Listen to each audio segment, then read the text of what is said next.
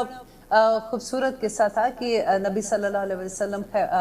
خندق کی جب لڑائی جنگ ہو رہی تھی تو عورتوں کو اور بچوں کو ایک قلعے میں چھوڑ کے آئے تھے، اور وہاں پہ حسان جو تھے اس وقت ایک شاعر تھے، وہ ان کی حفاظت میں چھوڑ آئے تھے۔ اب حسان کو کیوں چھوڑ کے آئے تھے؟ کیونکہ وہ یہ کہا کرتے تھے کہ میں تو تلوار اور تیر نہیں چلا سکتا، میں تو شاعر ویسے بھی نرم دل کے ہوتے ہیں، نرم مزاج ہوتے ہیں۔ اب دیکھیں نبی صلی اللہ علیہ وسلم نے یہ نہیں کہ تم تو منافق ہو، تم یہ نہیں کر رہے ہو، تم اس وقت تو ایک ایک بچے کی بھی ضرورت ہے، ایک ایک انسان کی ضرورت ہے، اور تم کہہ رہے ہو کہ میں نہیں ہتھیار اٹھا سکتا۔ جو انسان کی جو قابلیت ہوتی ہے نا، اس کو دیکھنا چاہیے کہ اس کو کیسے ہم استعمال کر سکتے ہیں اللہ کی راہ۔ حسان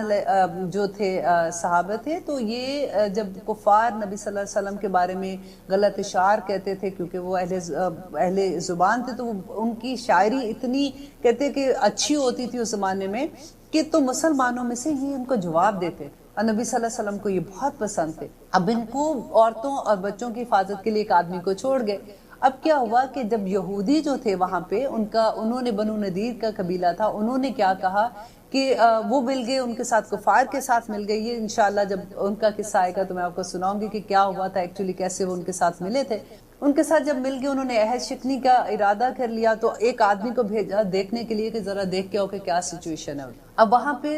حضرت صفیہ نبی صلی اللہ علیہ وسلم کی جو پھوپھی تھی نا، انہوں نے دیکھ لی کہ باہر ایک آدمی ہے اور وہ دیکھ رہا ہے، وہ کوئی پتہ لگانے آیا، تو وہ حضرت حسان کو کہتی ہیں کہ وہ یہ بہتر یہ ہے کہ تو اس آدمی کو یہیں قتل کر دیا جائے، اس کو مار دیا جائے، تاکہ یہ جا کے جب ان کو اطلاع دے گا کہ یہاں تو کوئی ہے ہی نہیں بچا ہوا، صرف عورتیں اور آدمی، اگر انہوں نے حملہ کیا تو ساری عورتیں اور آدمیوں کو، بچوں کو ختم کر دیں گے۔ حضرت حسان نے کہا کہ میں تو تلوار نہیں اٹھا سکتا ہوں، آپ ہسٹری پڑھے بہت مزہ آتا ہے، میں تو تلوار نہیں اٹھا سکتا ہوں، میں کہاں اس کو ماروں گا۔ تو حضرت صفیہ کہتے ہیں کہ انہوں نے خود سے اپنے آپ کو کور کیا پوری طرح سے، اور ایک ڈنڈا اٹھا لیا اور لے کے، کیونکہ رات کا ٹائم تھا، سردی، کیونکہ خندق کا زمانہ، اللہ اکبر، جب آپ خندق کی جنگ پڑھیں گے نا تو آپ کو پتہ چلے گا کہ اتنی ٹھنڈ تھی جس کی حد نہیں، کہ کہتے ہیں کہ اور اندھیری رات تھی کہ بندہ بندے کو سجائی نہیں دے رہا تھا۔ حضرت صفیہ نے ایک ڈنڈا پکڑا اور وہ نکلی اور جا کے اس بندے کے سر کے اوپر مارا پیچھے سے، اور مار مار کے اس کو شہید کر دیا۔ اور وہ ایک اور آدمی تھا جو اس کے ساتھ تھا، وہ تھوڑا پیچھے تھا۔ اب اتنی کیونکہ اندھیرا تھا تو پتہ نہیں چلا کہ عورت ہے یا آدمی ہے، وہ ڈر گیا کہ یہ تو ان کے پاس تو اتنی فوج ادھر بھی ہے، تو وہ بھاگ گیا اور جا کے اس نے یہودیوں کو کہا کہ وہاں تو ان کا پورا انتظام ہے، وہاں پہ جانے کا ضرورت نہیں ہے، کیونکہ وہاں تو ایک وہ گئے تھے، تو اس طرح سے انہوں نے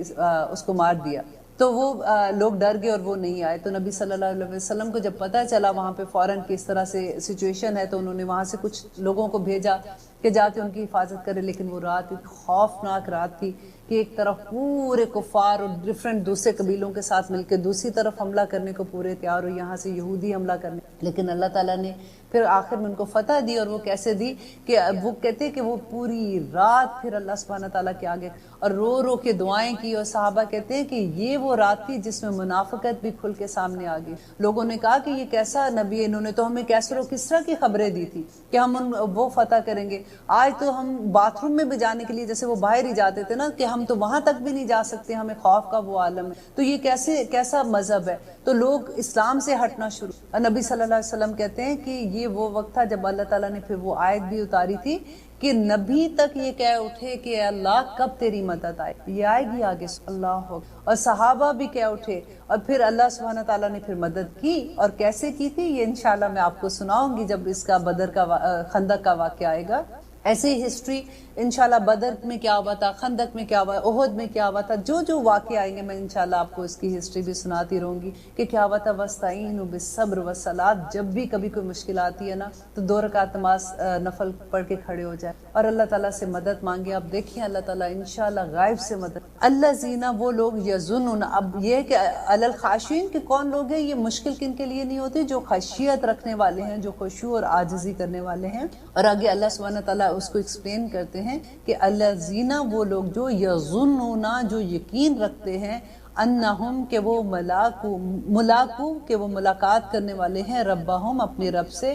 وانہم، اور بے شک وہ الیہ، اسی کی طرف، راجعون، جان۔ یہ وہ لوگ ہیں جن کو یقین ہے دا ڈے آف ججمنٹ۔ دیکھیے جس کو ڈے آف ججمنٹ کا یقین ہوگا نا وہی نیک کام کرے گا، جس کو یہ پتہ ہوگا کہ حساب دینا ہے، کیونکہ اللہ تعالیٰ نے قرآن پاک میں کہا کہ یوم یقوم الروح والملائکۃ لا یتکلمون الا من اذن له الرحمن وقال صوابا۔ یہ اللہ تعالیٰ نے بتایا کہ وہ دن ایسا ہوگا کہ جس میں روحیں اور ملائکہ صف بصف اللہ سبحانہ تعالیٰ کے سامنے، لا یتکلمون الا من اذن له الرحمن، کہ کوئی انسان، کوئی روح، کوئی بھی اللہ سبحانہ تعالیٰ سے بات بھی نہیں کر سکتا مگر سوائے اس کے جس کو اللہ اجازت۔ ذالک الیوم الحق، کہ یہ حق دن ہے، یہ ہو کے رہنے والا دن ہے۔ اور پھر کہتے ہیں اللہ سبحانہ تعالیٰ کہ یوم ینظر المرء ما قدمت یداہ ویقول الکافر یا لیتنی کنت ترابا، کہ انکار کرنے والے لوگ جو ہے نا وہ کہیں گے کہ کاش میں مٹی ہو جاتا، میں مر جاتا، میں مٹ جاتا، آج میں یہ دن نہ دیکھتا۔ یہ قرآن میں اب پڑھ کے تو دیکھ لیتے ہیں چھوٹی سی بریک، انشاءاللہ واپس۔ آپ دیکھ رہے ہیں قرآن میری زندگی، ہم کر رہے ہیں آیت نمبر 47۔ یا بنی اسرائیل، اے بنی اسرائیل، اذکروا، یاد کرو، نعمتی، میری نعمت کو، اللتی، وہ جو انعمت علیکم، جو میں نے انعام کی تم پر، وانی، اور بے شک میں نے، فضلتکم، فضیلت دی تم کو، علی العالمین، تمام جہانوں پر۔ یہ آیت آپ بار بار سنیں گے کہ اللہ تعالیٰ ان کو یاد کرا رہے ہیں کون سی نعمت، جو نبوت کی نعمت دی، اور اللہ تعالیٰ کہہ رہے ہیں کہ وانی فضلتکم، اور بے شک میں نے تمہیں فضیلت عطا کی، علی العالمین، تمام جہانوں پر۔ اتنی رحمتیں اللہ سبحانہ تعالیٰ کی، وہ بار بار اللہ سبحانہ تعالیٰ اپنا ذکر کرتے ہیں کہ کیا کیا میں نے نعمتیں عطا کی۔ اور آج آپ مسلمانوں کو بھی تو دیکھیے ہم پہ اللہ سبحانہ تعالیٰ کی کیا کیا نعمتیں ہیں، بالکل اسی طرح سے ایک ایک آیت اپنے اوپر رکھ کے دیکھیے۔ اللہ تعالیٰ کہتے ہیں کہ واتقوا، اور ڈرو، یومن، اس ایک دن سے، لا، یومن دیکھیں یہاں پہ نکرہ ہے، یومن وہ ایک دن، لا، نہ، تجزی، کام آئے گا، نفسن، یہاں پہ نفس بھی نکرہ ہے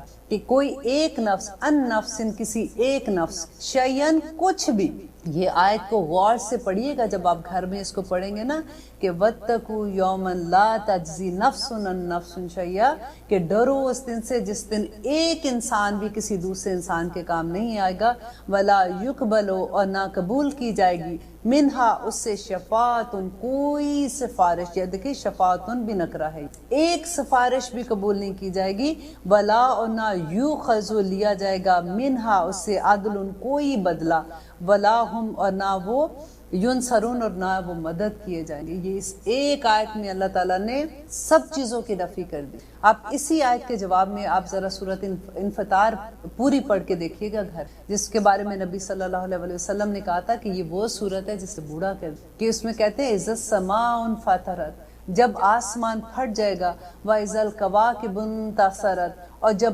ستارے جھڑ جائیں گے، وَإِذَا الْبِحَارُ فُجِّرَتْ، اور جب سمندر بہ نکلیں گے، وَإِذَا الْقُبُورُ